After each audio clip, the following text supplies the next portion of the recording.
Bapa, berbicaralah di tengah-tengah kami. Sampaikan apa yang menjadi isi hatimu. Bukan ide manusia, bukan hikmat manusia, tapi biar hikmat Tuhan saja yang dilepaskan di tengah-tengah kami pada pagi hari ini. Terima kasih Bapa, kami mau buka hati kami untuk kebenaran firman-Mu, supaya hati kami boleh seperti tanah yang subur. Amen. Sehingga ketika benih kebenaran firman Tuhan ditaburkan, firman-Mu dapat berbuah lebat dalam hidup kami dan berikan kami juga kuasa untuk melakukannya. Terima kasih. Hanya di dalam nama Tuhan Yesus kami berdoa, kami mengucap syukur. Sama-sama kita katakan amin. Silakan duduk Bapak Ibu Saudara sekalian. Thank you present worship team. Saya percaya kita semua di saudara pada pagi hari ini. Siapkan hati kita, catatan saudara, siapkan Alkitab saudara. Tanpa panjang lebar, Pastor Rubin Ong akan menyampaikan kebenaran firman Tuhan. Please welcome Pastor Rubin Ong.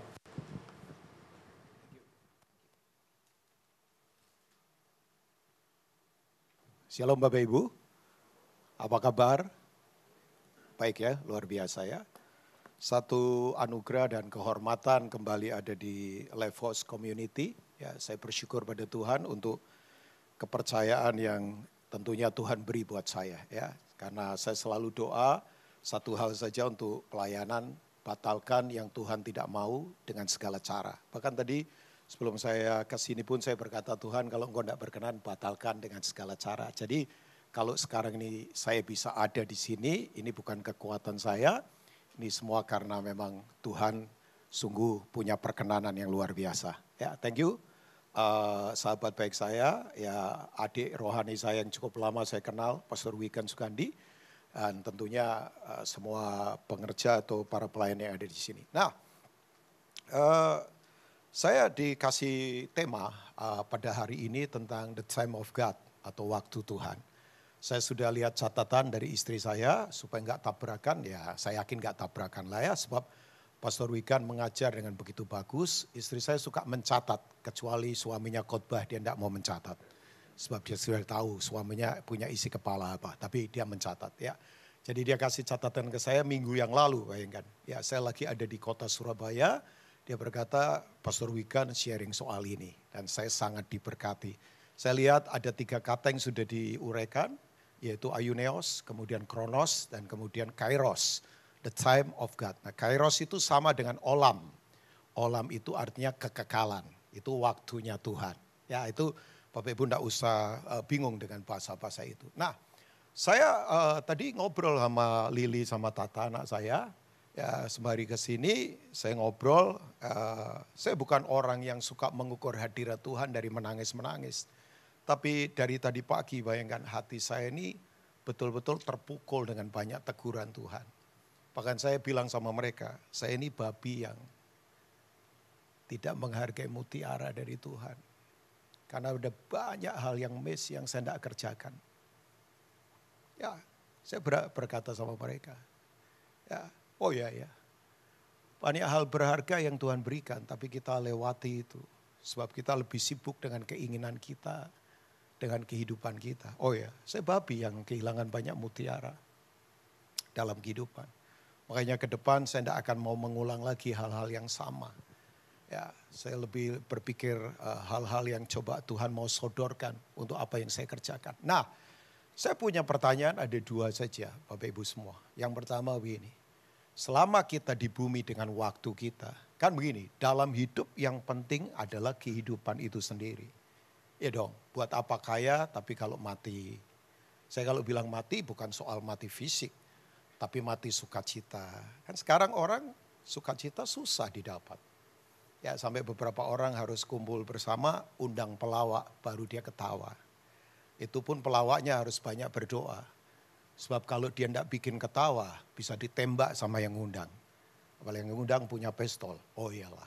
Masih ingat gak Robin Williams diutus George Bush pergi ke Middle East.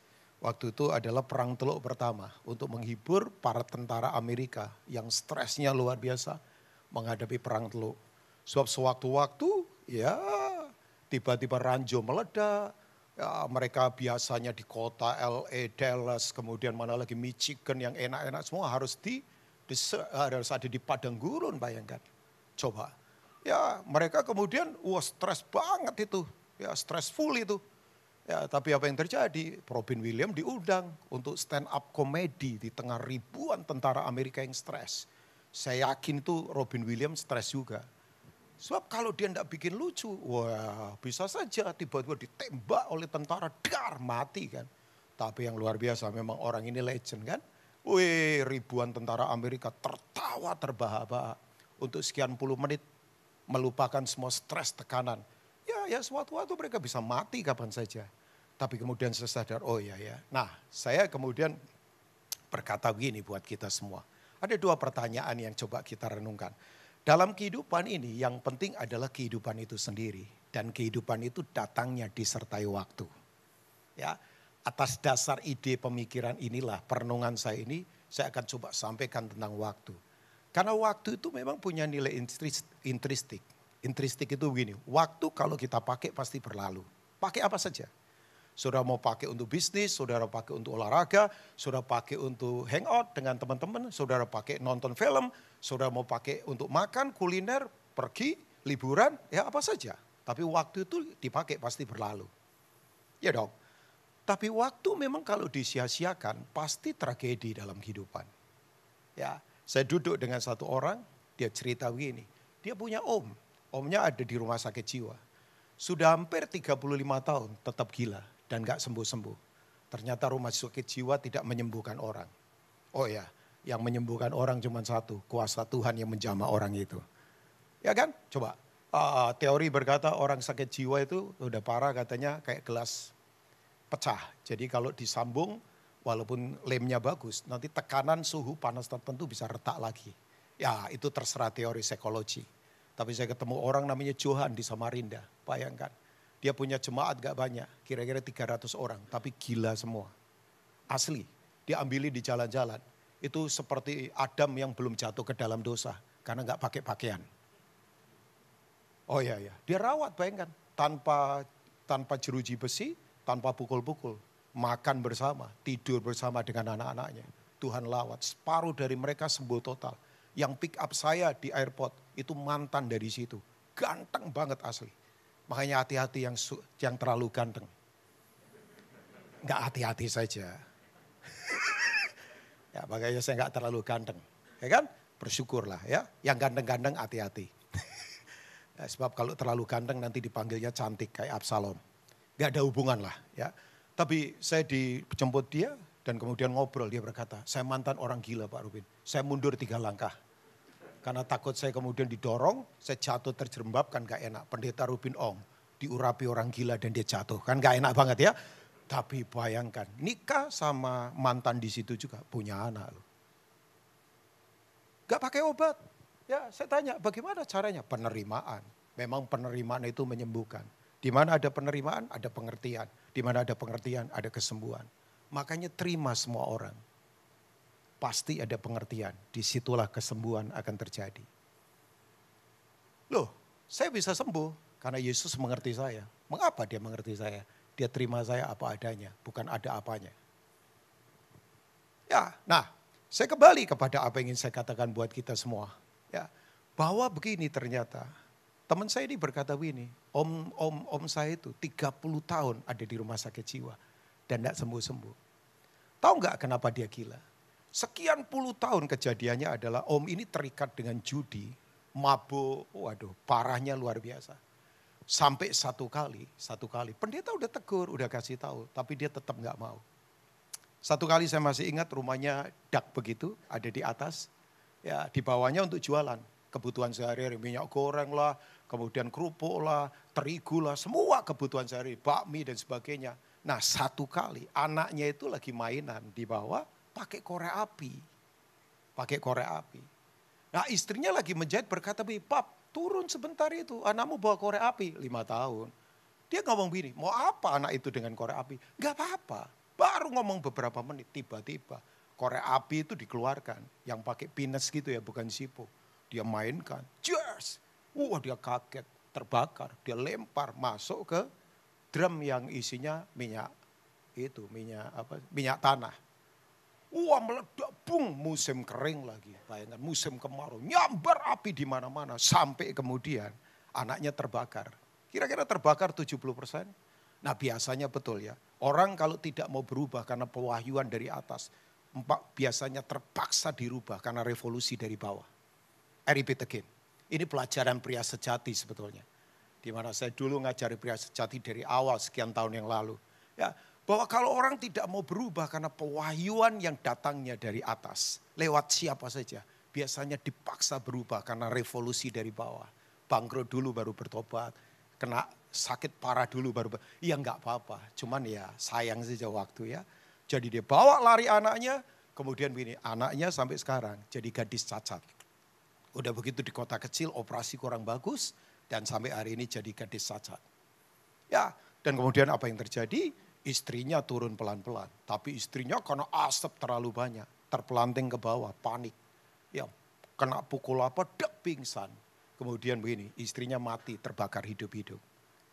Makanya dalam hitungan waktu sekian menit, hidup berubah loh. Ya, anaknya cacat, istrinya mati, tragedi banget. Rumahnya habis, usahanya habis. Sejak saat itu dia stres berat. Dia mau tabrakan setiap kali oto atau mobil lewat. Sampai keluarganya nggak tahan. Taruh dia di rumah sakit jiwa. Dan selalu dia bawa korek api. Dan dia berkata begini, seandainya. Dan tidak ada yang berani ambil korek api itu. Saya duduk sambil berkata, wow, waktu ya emang luar biasa. Karena waktu itu dipakai pasti berlalu. Waktu itu kalau disia-siakan pasti tragedi. Tapi waktu kalau dipergunakan untuk mengerjakan kehendak Tuhan. Saya beritahu, kita akan maksimal dan bahagia di dalam Tuhan. Nah, kita coba lihat ya. Oke, saya sekarang Life House Community sekretariatnya kasih saya ayat Efesus pasal 5. Tapi maafkan saya tidak akan baca ayat itu. Bapak Ibu baca saja Efesus 5 ayat yang ke-16 kan. Redeeming the time because the days are evil. Itu Alkitab katakan ya. Tebus waktumu, ya selamatkan waktumu. Jangan main-main sebab hari-hari ini adalah jahat. Ya, oke. Saya ingin mengajak kita ke kitab Pengkhotbah pasal 9 ayat yang ke-11 dari Alkitab kita. Pengkhotbah pasal 9 ayat yang ke-11 dari Alkitab kita. Coba kita lihat sebentar. Pengkhotbah pasal 9 ayat yang ke-11 dari Alkitab kita. Ya, kita lihat ayat yang ke-11 dari Pengkhotbah 9. Oh, thank you. Cepat sekali itu, udah keluar ya. Alkitab berkata begini. Nah, ini dia. Ya, ini kata-katanya seorang yang sangat hebat. Orang ini sudah meniti gelombang sangat lama. Orang ini mengendarai badai begitu sukses. Namanya Salomo. Menurut catatan seorang penulis, dia itu diwariskan kekayaan oleh ayahnya. Ribuan triliun rupiah kalau kurs rupiah sekarang. Dia membangun First Temple, itu total semuanya. Itu ada kira-kira hampir 1.700 triliun.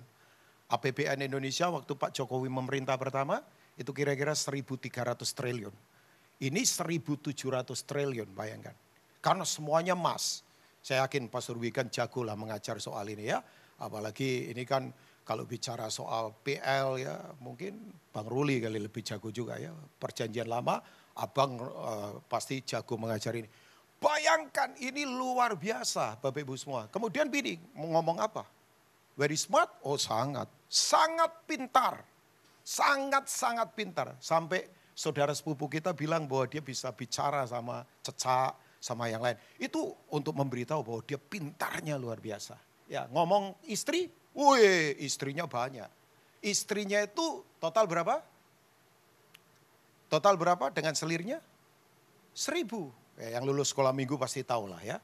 Cuman jangan mikir itunya loh. Kadang-kadang ingat pelajaran sekolah minggu, ingat istri banyak saja ya. Makanya banyak orang kemudian berpikirnya ke sana.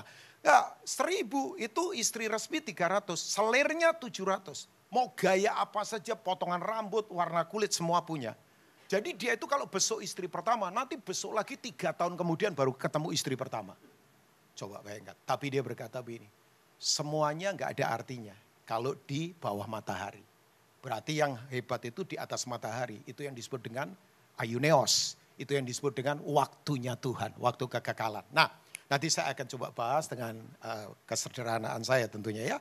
Dan ayat 11 berkata begini, lagi aku melihat di bawah matahari Ya, berarti ini semua budaya, semua bangsa, semua suku, semua apa? Semua tradisi di bawah matahari kan. Dengan banyak suku, banyak budaya di bawah matahari. Itu artinya waktu kronos. Ya, saya yakin Pastor Wikan sudah sampaikan itu. Kronos itu memang waktu terbatas. Kita nggak bisa beat the clock. Kita nggak bisa melawan waktu, bayangkan. Mau dari orang biasa sampai orang hebat. Waktunya sama 24 jam sehari, 7 hari dalam seminggu. Kemudian ya setahun Bapak Ibu bisa lihat ya 300, setahun berapa sih kok jadi lupakan. Yos, 365 ya memang pedagang langsung hitung matematikanya jago ya. Makanya saya tanya Yosua, ya itu. Jadi kita terbatas bayangkan. Saudara terlambat sedikit, oh iya saya masih ingat tabrakan di Cipularang. Saya ada di arah berlawanan, itu yang meninggal banyak. Sampai ada orang Korea segala, masih ingat gak sekian tahun yang lalu. Tabrakan beruntun di Cipularang KM 90 berapa itu. Sampai dikeramatkan itu tikungan itu kan. Karena jalan menurun ada remblong. Itu tabrakan bermeter-meter. Macetnya berkilo-kilo. Hujan lagi, kabut lagi. Saya ada di seberang jalan. Jadi saya ke arah Bandung, ini tabrakannya ke arah Jakarta. Wah yang meninggal banyak. Orang berkomentar macam-macam. Saya udah ngomong, Pak udah memang orang nyinyir itu paling gampang sih. Di lokasinya gak mudah. Itu cara nolongnya gak gampang. Mau pakai cara apa? Helikopter terbang kabut, kemudian macetnya luar biasa. Dan ada beberapa orang yang sebetulnya belum mati. Begitu lihat temannya mati karena dia sekarat, ya udah aku ikut mati. Karena sebetulnya belum mati, tapi memang terlambat menolong, ya udah. Kan gak cuman keluar darah, tekanan psikologinya kan. Coba, berapa banyak orang di ruang isolasi waktu Delta varian. Itu sebetulnya banyak orang yang begitu dijajar di situ beberapa kiri kanan pada mati. Ya sudah putus asa itu paling bahaya. Dan saya tahu begini, kita memang nggak bisa beat the clock. Nggak bisa Bapak Ibu. Ya, dan sorry ya, uang kita nggak bisa bayar waktu. Ya, kalian kita nggak bisa Bapak Ibu. Kita memang terkurung dengan waktu yang terbatas. Kayak karena kejatuhan. Ya, kita tidak ada lagi di waktu kekekalan. Tapi puji Tuhan kan Tuhan tebus kita. Makanya kita berbeda kalau kita mengerti waktu Tuhan. Nah oke. Nah ini dia. Lagi aku melihat di bawah matahari. Ya, bahwa kemenangan perlombaan bukan untuk yang apa? Cepat. Nah ini Usain Bolt kalau dengar ini ya agak putus asa sebetulnya dia. Agak ada hubungan lah. Dia kan memang pelari sprint yang luar biasa ya. 100 meter dia legend. Setiap kali lari dia narik nafas cuma 2 kali. Paling banter 3 kali. Gak boleh lebih dari itu. Itu bengek namanya. Oh iya pelari cepat begitu harus narik nafas selama 100 meter itu cuma 2 kali atau 3 kali paling maksimal. Kalau maraton gak boleh. Mesti harus atur nafas. Nah kita ini para pelari maraton karena panjang. Ya oke, saya tidak akan bahas soal itu. Dan keunggulan perjuangan bukan untuk yang apa? Kuat. Juga roti bukan untuk yang apa? Berhikmat. Nah ini dia. Kekayaan bukan untuk orang yang cerdas. Dan karunia bukan untuk yang cerdik cendekia. Mari baca sama-sama jemaat Levos yang diberkati 23. Karena waktu dan nasib dialami mereka semua. Sayang pakai kata nasib ya. Padahal dalam Tuhan gak ada nasib-nasiban. Ya, takdir gak ada. Takdir memang kejam, kadir memang lucu. Ya, kayak kadir pelawak maksudnya ya. Gak ada takdir-takdiran. Semua ya dan amin. Kata yang dipakai kan waktu dan peluang. Time and chance. Yang dipakai. Kalau saudara lihat terjemahnya King James atau bahasa Inggris yang lain. Dipakai kata itu peluang. Nah ini sebetulnya yang disebut dengan kata karah. Dalam bahasa asli karah. Q-A-R-A-H. Karah. Katakan karah umat Tuhan. Bapak Ibu tahu karah itu begini. Karah itu adalah kejadian yang tepat di waktu Tuhan. Asli saya ini orang bodoh sekali. Asli saya ini dulu pikir saya nggak jadi orang walaupun sudah orang. Saya pernah katakan beberapa kali, saya harus kerja di pasar jadi kuli untuk menghidupi kehidupan. Saya ngelesin main drum, nggak jago kayak Mas itu sih. Tapi saya punya license karena saya kursus drum dan saya cari uang dengan cara ngelesin drum. Ya, ada beberapa anak yang saya lesin sekarang jadi pendeta. Ya. Jadi anak buah, bukan anak buah lah, sorry saya ngomong kata ini salah. Jadi bersama-sama sama Pastor Philip Mantova, He is my friend. Dia teman baik saya. Ya, ada beberapa orang yang saya lesin dan saya ketemu mereka. Ya, saya cari uang di situ dulu. Ya, saya sadar begini. Ya, kalau saya bicara kekuatan saya, come on Bapak Ibu ya, di masa sulit ini, sorry ya, yang ngandalkan kekuatan, yang ngandalkan kecerdasan manusia, yang ngandalkan semua koneksi kita, berat Bapak Ibu. Tapi Alkitab berkata begini, kalau kita ada dalam waktu dan peluang dalam waktu Tuhan, yang disebut dengan karah, itu memang susah dimengerti. Karah itu begini Bapak Ibu, kita itu bisa ya dibawa ke waktu yang tepat, ada di tempat yang tepat, ketemunya orang-orang tepat, ngomongnya tepat, strateginya tepat, melakukan sesuatunya tepat. Saya ulangi lagi ya, saya berharap Bapak Ibu menangkap ini. Karah itu memang aneh, karena ini waktu Tuhan, karah. Kejadiannya tepat, bayangkan. Saya kalau tengok hidup saya, aneh kan. Saya bisa ketemu itu, saya bisa ada di tempat itu, saya bisa melakukan itu. Ya, saya enggak rasa diri saya sekarang sukses gimana, enggak lah. Ya paling enggak saya bisa cover istri anak saya. Saya paling enggak bisa sekolahkan anak saya. Saya paling enggak kita bisa makan tiap hari tanpa minta orang, apalagi ngutang sama orang. Ya kita paling anti ngutang orang, asli. Seberat-berat apapun. Ajito sama Irin tahu saya lah. Mereka puluhan tahun bersama saya. Ya saya enggak pernah minta dari mereka. Saya enggak pernah wajah saya disedih-sedihkan supaya cepat disumbang. Enggak. Ya, mereka tahu saya. Nah, ya maksud saya puluhan tahun kan kita together kan. Saya tahu perjalanan mereka juga, kondisi mereka, tekanan mereka enggak gampang. Tapi coba, makanya kita ini ya kalau ada di waktu yang tepat, di tempat yang tepat, berjumpanya dengan orang-orang tepat. Ngomongnya itu bisa tepat, enggak salah ngomong. Strateginya tepat, melakukan sesuatunya tepat. Nah itu Tuhan sendiri yang bikin. Ya itu bukan usaha kita Bapak Ibu. Kan tadi Salomo sekali lagi ya. Ini kalau yang bilang ayat ini Rubin Ong, Bapak Ibu jangan percaya. Salomo Nem kamu jangan ketawa begitu mengejek kakakmu itu. Ya kan? Nah maksudnya kalau saya ngomong kamu jangan percaya. Ini Salomo kan tadi saya sudah katakan. Dia ada di puncak prestasi kehidupan. Dia sudah meniti semua gelombang, dia mengendarai semua badai. Dia sukses banget. Coba ngomong kekayaan, bayangkan the first temple dia yang bikin 1.700 triliun kalau kurs rupiah sekarang dengan nilai nominal dolar per dolar sekarang berapa? 15.000 kah? Saudara hitung sendiri, coba. Pinter luar biasa. Ya, seminar motivasi pertama paling sukses di dunia adalah Salomo. Seluruh dunia datang untuk nimba ilmu di dia. Sampai Ratu Sheba itu ratu terkenal dari selatan. Terkagum-kagum dengan kepintarannya Salomo. Ya, mau ngomong apa lagi coba? Semua hal luar biasa. Makanya hari ini kan euforianya orang Yahudi mengembalikan kejayaan itu. Mereka punya konsep harapan mesianik itu selalu adalah lahiria. Di mana Israel dilooking. Tapi kan betul memang. Janji Tuhan itu tidak pernah meleset. Makanya Bapak Ibu nanti saya beritahu. Kita itu kalau hidup dalam janji Tuhan di waktu Tuhan luar biasa. Loh sampai hari ini Bapak Ibu ya. Orang benar. Daud itu kan disebut orang benar. Keturunannya tidak akan meminta-minta. Yang setuju katakan amin. Keturunan Daud itu diberkati. Bapak Ibu udah saya nggak ngomong soal politik atau apa. Tapi coba lihat, mau ngomong pasar keuangan dunia, siapa yang menguasai? Keturunannya Daud. Mau ngomong teknologi, siapa yang menguasai? Keturunannya Daud. Mau ngomong persenjataan hebat, siapa yang menguasai? Keturunannya Daud. Sampai hari di tengah konflik, di tengah krisis, kalau ada negara yang ekonomi pertumbuhannya 55%, hanya Israel.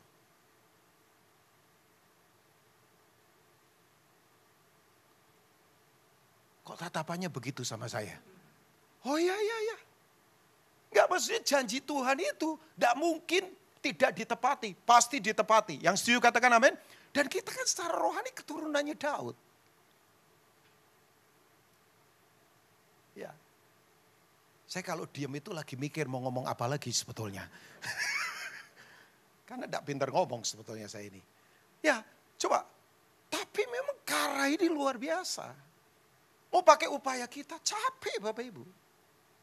Saya tahu ada beberapa yang datang sedang capek sekarang. Capek. Kalau kita nggak ada di waktu yang tepat, di tempat yang tepat, mengerjakan yang tepat, berkata yang tepat, dengan strategi yang tepat, ketemu orang-orang yang tepat. Kita kalau nggak ketemu orang yang tepat, ditipu kita. Hati-hati dalam berbisnis. Ular beludaknya banyak sekarang. Kita kalau nggak ada di waktu yang tepat, kehilangan momentum, selesai kita. Kita kalau nggak berkata yang tepat, bisa meleset, bayangkan. Kita kalau nggak punya hikmat strategi yang tepat, keputusan yang tepat. Waduh, yang kita bangun hancur semua. Dan saudara jangan bangga dengan pengalaman masa lalu. Karena pengalaman bisa jadi berhala. Karena menganggap opini paling benar. Pak pengacara. Dia udah melihatin saya dengan cara yang seriusnya luar biasa. Ya, saya tahu setelah ini kita diskusi kayaknya. Ya, nah, Pak Suranta. Dia lihatin saya, wah serius ini Pak Rubin. Padahal saya nggak terlalu serius loh hari ini. Ya, beliau sama saya suka diskusi. Diskusi yang liar tapi kudus kan. Daripada jaim tapi najis kan. Ya kita suka diskusi aja, ngobrol-ngobrol banyak hal. Oke, kapan kata Karah pertama kali muncul? Ada orang dari Sinear, Mesopotamia, yang tadinya penyembah berhala, namanya Abram, bapak yang tinggi. Dengar suara Tuhan jadi Abraham, bapak segala bangsa. Kekayaannya melimpah. Orang ini dituntun oleh Karah. Tuhan suruh pergi, dia nggak tahu tempat dia pergi. Tapi dia taati. Dan yang hebat ini, baca sepanjang Alkitab. Ini patrianya Israel. Selalu dia tepat di waktu Tuhan. Selalu dia tepat di posisi yang tepat. Selalu tepat. Kadang-kala diambil keputusan yang salah. Tuhan langsung tarik supaya dikembalikan lagi ke tempat yang tepat. Ya, tapi orang ini satu kali mau mati. Anaknya cuma satu. Yang jadi anak perjanjian loh. Kalau satu kan bukan anak perjanjian. Anaknya mau dicarikan itu tuh apa? Calon istri. Nah, kita tahu ceritanya ya. Tapi saya akan baca nanti Kejadian 24. Dia utus bujangnya. Kalau nggak salah namanya siapa ya? Eliezer ya. Betul ya? Eliezer ya. Lupa-lupa kadang-kala. Oh ya Eliezer. Dia suruh. Dia berkata begini, sumpah ya kamu ya. Jangan bawa Ishak kembali ke negeri nenek moyangku di Aram Mesopotamia. Kalau sekarang di sekitar Irak sana. Ya kalau Bapak Ibu tahu Mesopotamia itu berarti Babilonia dulu di sekitar situ. Di tanah Sinear. Makanya Saddam Hussein berkata, saya ini keturunan Nebukadnezar. Mau kembalikan lagi kejayaan Babilonia. Kita tahu ya, dia punya statement begitu. Nah Bapak Ibu, begitu kemudian pergi. Waduh, bingung ini Eliezer. Bingung lah. Ada yang dari kita yang sekarang lagi bingung? Yos, kamu bingung gak cari jodoh? Bingung ya? Yang jomblo-jomblo bingung gak? Bingung. Ya, coba bingung. Ya, yang bisnisman lagi bingung gak sekarang? Ya, gak usah ngejawab, wajah saudara udah ketahuan. Ya, oh iya. Kita semua kalau tidak dapat arahan dari Tuhan, kita bingung. Saudara tahu gak? Begitu nyampe ke Aram Mesopotamia, perkataan dari Eliezer, ini Karah. Saudara jangan main-main dengan waktu Tuhan ini. Kita ini kalau ketemu waktu Tuhan, udah gak main upaya kita. Pak capek Pak. Pokoknya saya ingatkan yang tanda orang capek itu biasanya terburu-buru, marah-marah dan kehilangan damai sejahtera. Para bisnismen di sini atau siapa profesional, kalau saudara udah mulai marah-marah, terburu-buru dan kehilangan damai. Please saran saya satu, retreat saja dulu. Menyendiri saja dulu. Itu berarti udah upaya kita. Dan kekristenan kalau begitu gak sehat. Saya tadi bilang sama Pastor Wigan, saya itu kalau ketemu komunal ya, bisa lepas, bisa ketawa, paling enjoy. Kan gak enak kita pelayanan tertekan, tegang, ya trik-trik, intriknya banyak, saling tipu, saling sikut kiri kanan. Saya bilang keluar saja. Oh iya, saya udah tegas kalau begitu. Pemimpin pujian bayangkan datang ke saya, dekat sama Kak Rubin, kita mau memimpin pujian, lagu saja diatur. Ada beberapa di situ yang ngatur-ngatur lagu, kalau mereka gak suka, gak boleh nyanyi. Padahal kita sudah doa lagunya ini. Saya bilang keluar dari sana, keluar. Kamu kalau gak feel free lagi pelayanan, mau apa coba? Gereja kan keluarga, yang setuju katakan amin. Saya nggak mau di sini dianggap orang asing. Oh, saya nggak cari uang kok. Asli, Pastor Wikan tahu lah.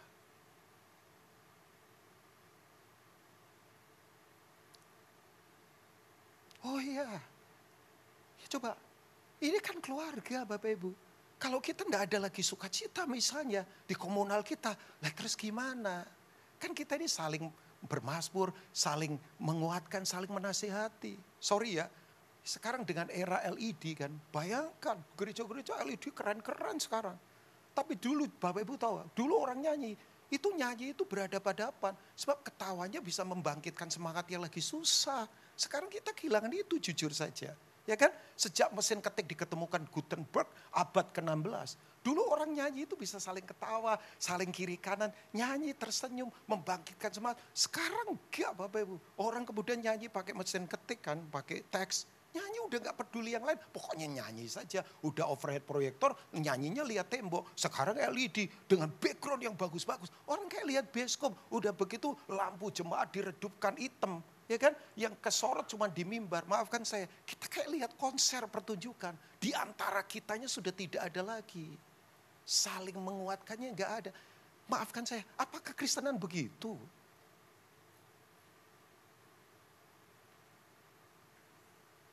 Coba. Saya paling enjoy kalau ketemu komunal saya. Saling menghargai, saling mengasihi. Gak ada trik-trik politik, gak ada kepentingan manusia. Gak ke gereja untuk cari koneksi bisnis. Enggak, kita saling menguatkan, saling membangun. Bayangkan, jujur aja kita gak tahu kan orang di sebelah kita lagi susah. Orang di sebelah kita besok mungkin keluarganya operasi apa. Makanya saya tanya sama Wikan, mami gimana, mami mertua? Pertama yang saya tanya adalah, saya harus khotbah apa? Enggak. Saya tanya itu tadi. Enggak tahu, Wikan peka atau tidak. Ya, saya tanya, Mami Anda gimana? Saya enggak tanya, saya harus hari ini khotbah apa? Pastor Wikan, enggak lah. Orang lebih perlu itu sekarang Bapak Ibu. Ya, banyak yang stres. Kekuatan manusia enggak bisa menolong, bayangkan. Saya tahu tekanannya, dia di pelayanan gak gampang. Dia tahu tekanan saya juga gak gampang dalam kehidupan. Ini saya khotbah apa sih sebetulnya? Ya waktu. Ya oke. Kejadian 24. Dem, maju ya. Saya mau selesai, makanya saya suruh dia maju. Sebab kalau saya nggak suruh maju, nanti semua maju itu saya diusir dari mimbar. Makanya saya suruh maju dulu. Jos, kita puluhan tahun udah pelayanan jadi tahu begitu-begitu. Tapi kan ini asik ya, ibadah sekali aja kan. Ya habis ini kan udah kita makan bersama-sama, bayar sendiri-sendiri kan. Ya kan kita fellowship. Yang penting fellowshipnya nanti di luar sana. Itu ibadah yang sejati. Sudah saling ngobrol, saling menguatkan. Ada enggak yang perlu saya doakan? Itu gereja. Yuk hargai waktu ini Bapak Ibu. Saling menguatkan. Kekekalan itu apa sih? Jangan berpikir nanti masuk surga. Bapak Ibu tahu kekekalan itu adalah sifat-sifat Allah yang ditaruh di dalam kita. Apa sifat Allah? Rendah hati. Apa sifat Allah? Mengutamakan yang lain lebih dari diri sendiri. Apa sifat Allah? Holiness, kekudusan. Apa sifat Allah? Berkorban. Nah itu kekekalan. Orang pikir kekekalan cuma surga terus sih. Makanya seringkali keselamatan jadi tujuan. Pada keselamatan awal untuk kita melakukan sesuatu. Orang sukanya surga terus. Surga memang paling enak dijual sih. Dan paling gampang dapatkan sesuatu dari jualan surga.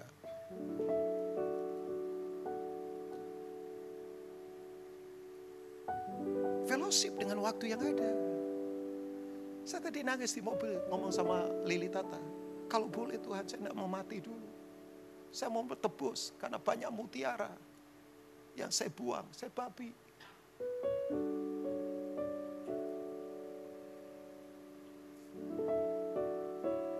Yuk ada di Karah Bapak.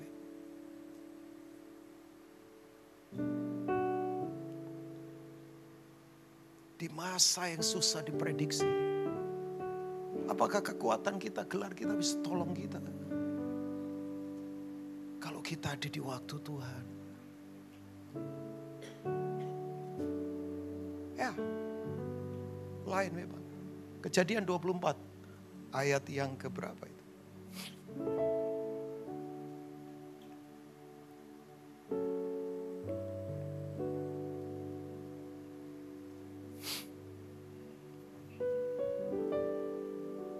12. Ini perempuan banyak. Banyak. Karena waktu itu memang masa di mana, waktu di mana secara manusia. Nah itu. Semua ngumpul untuk ngambil air. Dan memang di dalam tradisi Jewish atau Ibrani, yang mengambil air itu perempuan biasanya. Ya. Yang mengambil air perempuan. Kalau laki kerja di ladang. Jadi ini banyak perempuan. Saudara kalau keluar dari sini, wih pilihan banyak, bisnis banyak, orang banyak, semua banyak. Tapi kalau saudara nggak tepat waktu, nggak tepat orang, nggak tepat bicara, nggak tepat strategi, nggak tepat tempat, meleset. Dan itu buang waktu. Ya kalau masih hidup, akibat banyak keputusan yang salah, orang berantakan hidupnya. Saya berharap Lifehouse Community nggak begitu. Tahu nggak? Apa yang kemudian Eliezer katakan? Let's see. Lalu berkatalah ia, Tuhan Allah Tuanku Abraham. Dia pinjam Tuhannya Abraham.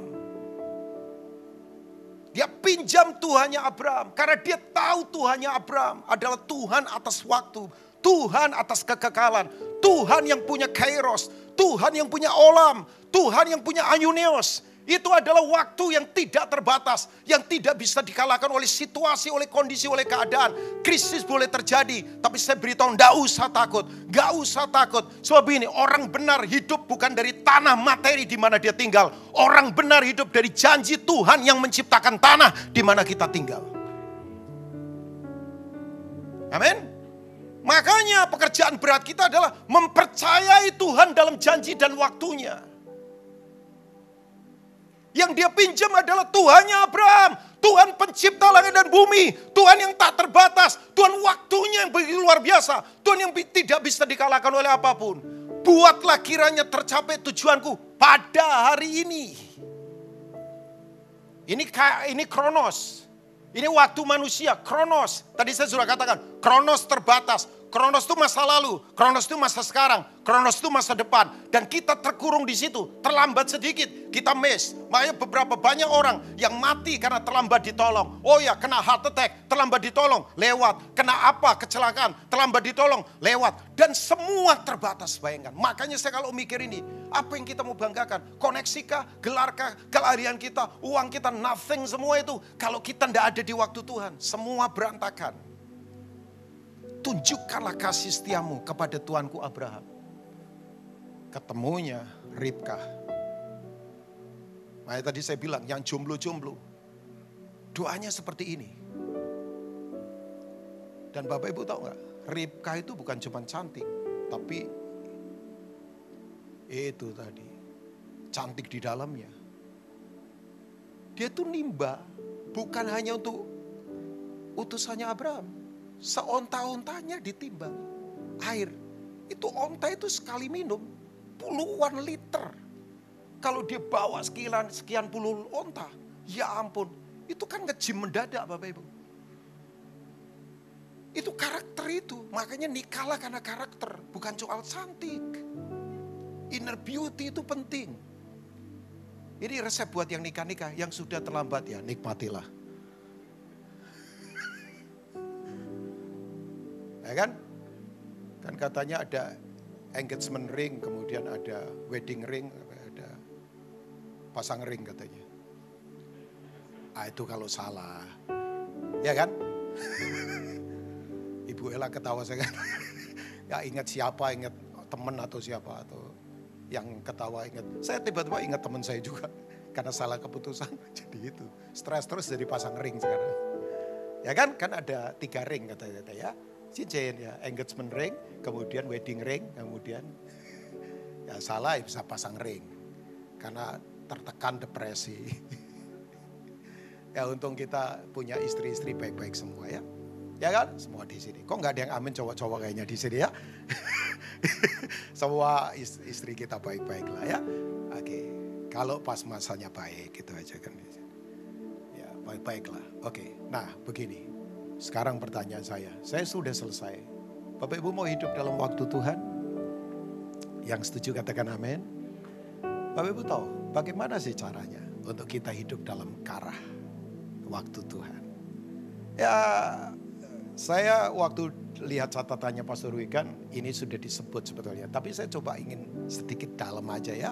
Maksudnya bukan saya lebih dalam. Pastor Wigan bagus banget angle-nya. Saya pelajari, oh iya bagus sekali. Dan saya diberkati.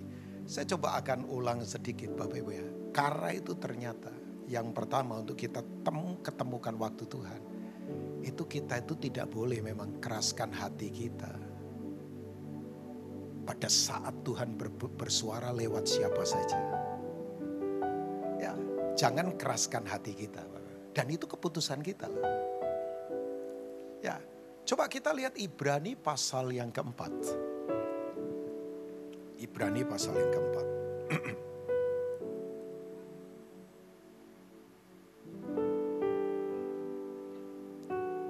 Saudara tidak usah takut sekali lagi. Tidak ada kejadian di bumi ini yang membuat Tuhan bingung dan kaget. Yang setuju dengan saya katakan amin. Tuhan tetap pegang kendali kok. Oh iya. Tuhan tidak pernah kagetan loh. Apakah perang Rusia dan Ukraina membuat Tuhan kaget? Enggak. Bahkan saya katakan ya. Ini kata-kata mungkin ya kok aneh ya Pak Rubin ngomong ini. Tapi saya beritahu. Justru hal-hal buruk yang seakan-akan terjadi. Kejadian yang gak enak seakan-akan itu terjadi. Gak apa-apa. Itu semua akan mengeluarkan yang terbaik dalam diri kita. Supaya lewat itu Tuhan dimuliakan. Ingat Yusuf gak? Ya kayak Pastor Wigan bahas Yusuf juga ya. Sempat bahas Yusuf ya. Soal time of God itu kemarin ya kalau gak salah. Ada contoh Yusuf ya. Hah?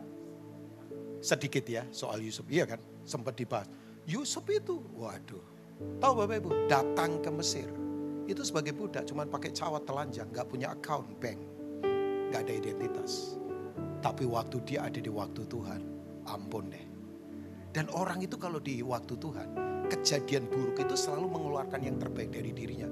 Yang terbaik bukan akunnya dia nambah banyak. Yang terbaik bukan rumahnya tinggal di kawasan mansion. Yang terbaik bukan karena keretanya kalau sekarang ini mungkin apalah. Hyundai Ioniq 5 kali. Atau apalah Porsche atau apa. Terserah apapun itu. Bukan yang terbaik apa. Karakternya kuat. Sebab begini, waktu dia ketemu saudara-saudaranya.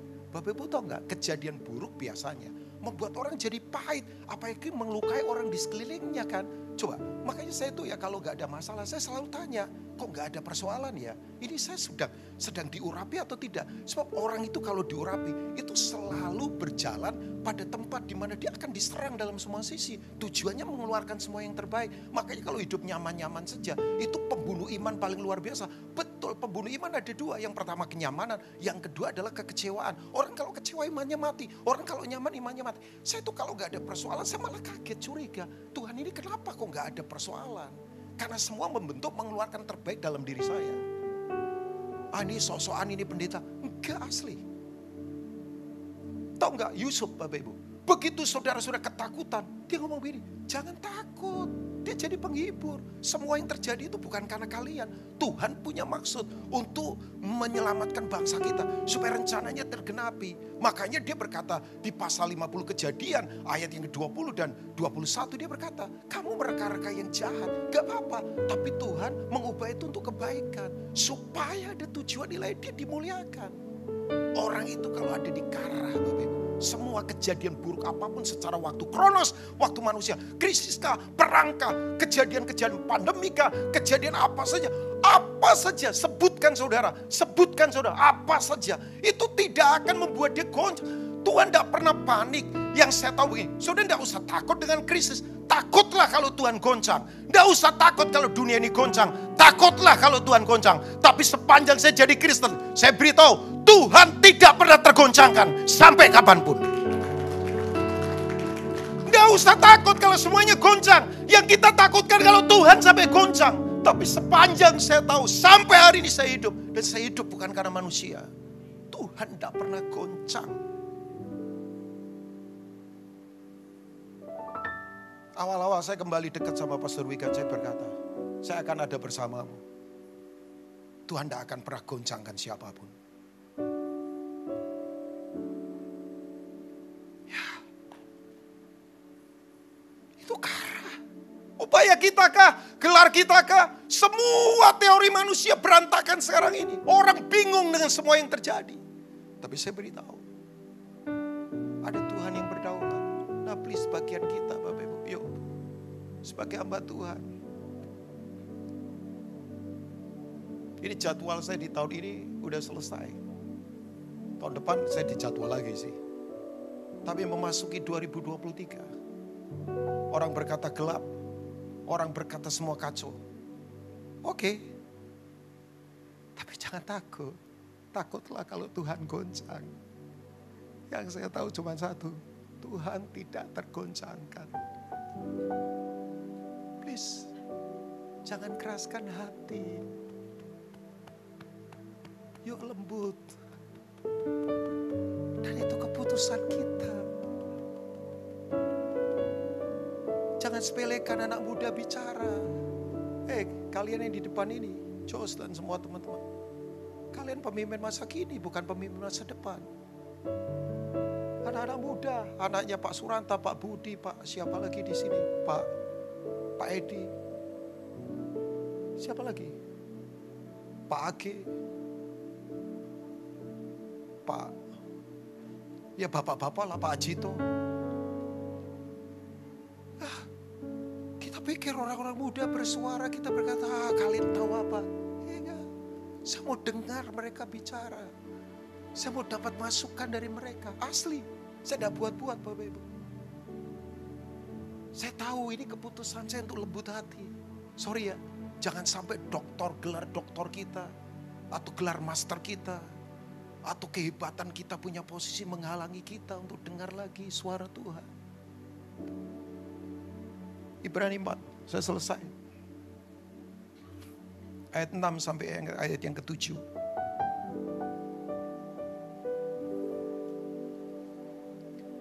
Jadi sudah jelas bahwa ada sejumlah orang akan masuk ke tempat perhentian itu. Ya, ini tempat di mana Tuhan sudah menyelesaikan semuanya. Sedangkan mereka yang kepadanya lebih dahulu diberitakan. Waktu manusia, Kronos. Karena Kronos ada masa lalu, masa sekarang, dan masa depan. Diberitakan kabar kesukaan itu tidak masuk karena ketidaktaatan mereka. Jadi ini orang Kristen. Karena sama-sama mendengar berita firman. Kenapa bisa begitu? Apakah karena isu posisi? Apakah karena isu gelar? Apakah karena isu fasilitas? Enggak, Tuhan tidak pernah lihat itu. Makanya belum punya fasilitas jangan sedih. Yang punya fasilitas tidak perlu sombong Bapak Ibu. Yang penting adalah untuk apa hidup ini kan. Kenapa bisa begitu? Ternyata jawabannya di ayat yang ke-7. Sebab itu ia menetapkan pula suatu hari. Yaitu apa? Hari ini, hitungan Tuhan selalu harian. This is the day the Lord has made. We will rejoice and be glad in it. Hari ini harinya Tuhan, kita bersuka cita karenanya. Pada hari ini kalau kamu mendengar suaranya, jangan keraskan hatimu. Ya, kemudian kesusahan sehari cukuplah untuk sehari. Tuhan itu selalu hitungnya harian bukan mingguan. Hari ini Bapak Ibu, waktu yang paling dekat detik, waktu paling dekat lagi menit, paling dekat lagi jam, paling dekat hari. Jadi begini, hari ini, hidupi hari ini. Kalau Tuhan bicara, jangan keraskan hatimu. Lewat apa saja, lewat apa yang kita lihat, lewat apa yang kita dengar, lewat siapa saja. Jangan sepelekan orang siapapun yang bicara kebenaran. Karena kita tidak tahu hari esok apa yang akan terjadi. Gak ada yang bisa drive kita untuk kita bisa melalui hari besok. Kalau kita gak ada di dalam kekuatan Tuhan. Saya sadar. Saya makanya putuskan tiap hari. Seperti hari ini hari selesai dalam hidup saya. Dan saya pulang ke Tuhan. Saya punya mimpi seperti saya akan hidup 100 tahun lagi. Berfirman dengan perantaran Daud seperti dikatakan di atas. Mari baca sama jemaat Levos yang diberkati 2-3. Pada hari ini, jika kamu mendengar suaranya, janganlah apa?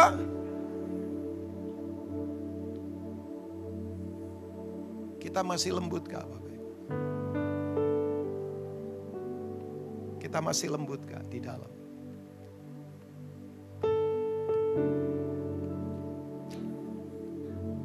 Bedanya Saul dengan Daud apa? Agak kasar ngomong sedikit gak apa-apa ya. Dua-duanya sama-sama bajingan dan bandit. Kayak saya juga bandit. Oh ya, Daud bandit juga. Dia bunuh suami dari istrinya orang. Dia ambil istrinya orang itu. Saul sama juga, ambisius, sombong. Tapi yang membedakan dua orang ini, Saya kagum sama Daud. Hatinya itu loh. Pak Ruben ngomong begitu, buktinya mana? Raja as a king. Monarki sistem. Gak ada yang bisa bantah. Mau ambil istrinya siapa saja terserah. Bahkan orang menyerahkan diri. Itu sebuah kehormatan untuk jadi istri raja. Tapi tahu peristiwa? Uria dibunuh, istrinya diambil Batsyeba. Tahu Bapak Ibu? Gak tahu Nathan tiba-tiba muncul. Kalau sekarang kayak pendeta gak terkenal.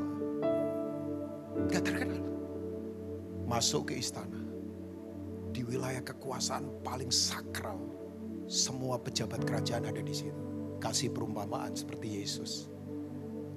Tuhan, di kerajaanmu ada dua kelompok ini, miskin kaya. Yang kaya dombanya banyak. Yang miskin cuma satu. Diperah susunya, diminum untuk kesehatan keluarganya, dia dan anaknya. Janda lagi. Gak punya penghasilan lain. Tiba-tiba yang kaya kedatangan tamu. Tapi karena pelit, ngambil domba dari yang miskin. Disembelih. Nah Daud itu kan orang penuh keadilan. Marah Pak Ibu. Ini saya gambarkan imajinasi saya. Mungkin salah. Dia pukul meja. Dia berdiri.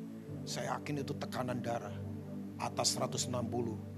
Bawahnya 120, 130. Itu bisa stroke mendadak itu kalau gak hati-hati. Siapa itu? Aku hukum orang itu. Dalam puncak kemarahan. Di mana semua gengsi prestis dia bawa ke sana as a king. Tiba-tiba Nathan berkata, "You are." Kamu orangnya. Saya yakin semalaman Nathan gak tidur, doa syafaat semalam suntuk. Itu kalau Daud responnya salah, lembing Pak. Dan dia petempur hebat, tepat sasaran. Mati langsung. Tapi orang ini memang berlutut nangis. Duduk di atas abu berhari-hari. Robek jubahnya. Maya pendeta-pendeta ya. Ya ampun. Baru punya gelar. Baru punya apa sih? Susah kadang-kala ditegur. Keras hati.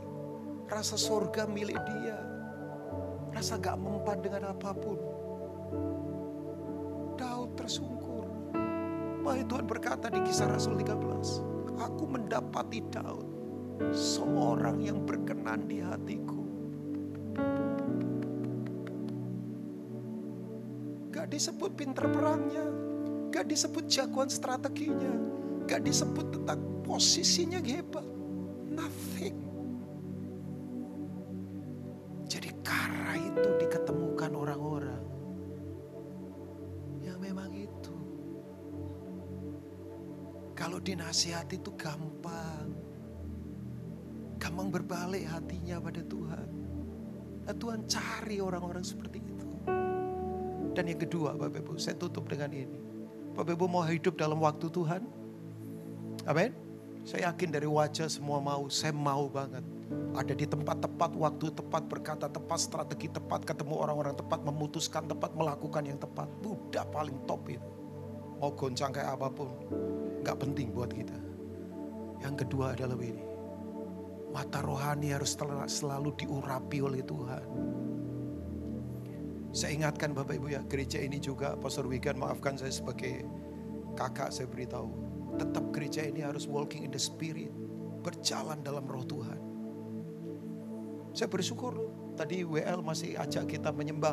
Walaupun saya gak main soal hal-hal tradisi agamawi loh. Tapi please, yang spiritual harus dibangun.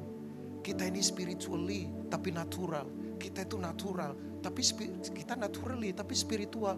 Kita ini jasmani tapi rohani. Kita ini rohani tapi jasmani. Tapi hiduplah dengan cara-cara rohani, nilai-nilai yang berbeda. Kan Tuhan tidak kelihatan. Makanya kita terkoneksi ketika kita kuat melekat dengan roh Tuhan. Tahu Bapak Ibu, Yesus menangis gak banyak di Alkitab, tapi selalu tangisannya itu untuk lawatan, tangisannya untuk orang-orang lain. Makanya menangislah pada hal yang Yesus menangis. Jangan menangis pada sesuatu yang Yesus tidak menangis. Banyak orang sekarang menangis untuk sesuatu yang Yesus tidak menangis. Sementara pada sesuatu yang Yesus menangis, dia tidak menangis. Saya ulang lagi, menangislah pada sesuatu yang Yesus menangis. Tidak perlu menangis untuk sesuatu yang Yesus tidak perlu menangis. Tidak usah menangis untuk sesuatu yang Yesus tidak tangisi. Yesus menangis menangis buat orang-orang lain. Yesus menangis buat lawatan. Yesus menangis buat ketidakadilan. Yesus menangis buat kota. Satu kali dia masuk ke Yerusalem. Kota damai. The center of Zion. Tahu Bapak Ibu? Mesias lewat di depan mereka. Mereka menantikan harapan Mesias, Mesianik. Tapi Mesias lewat di depan mereka. Ternyata Bapak Ibu, liturgi agamawi, kesombongan agama mereka membuat mereka tertutup. Mesias lewat di depan mereka. Mereka tidak tahu itu Yesus. Makanya Yesus menangis. Dan dia berkata begini. Coba lihat ayat 41 dari Lukas pasal 19. Saya tutup dengan ini sampai 44. Setelah ini kita selesai.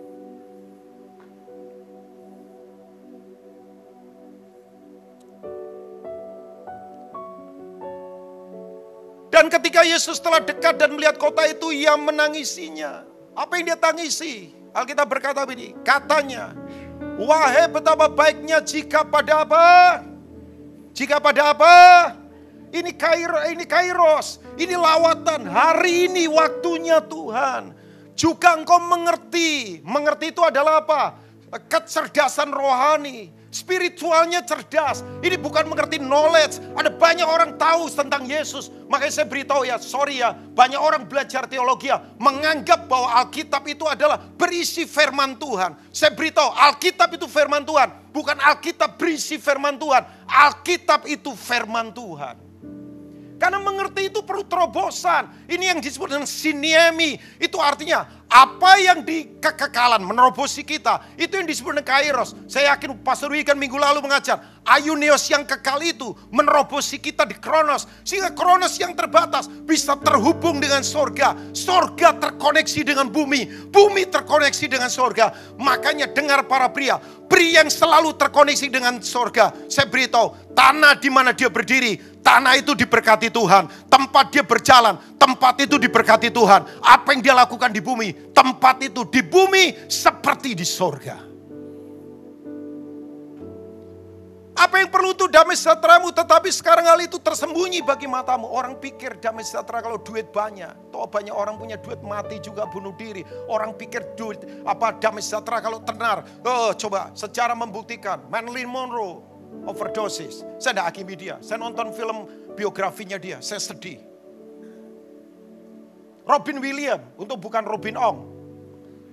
Alkitab lagi. Barack Obama berkata, I'm shocked. 62 tahun bunuh diri.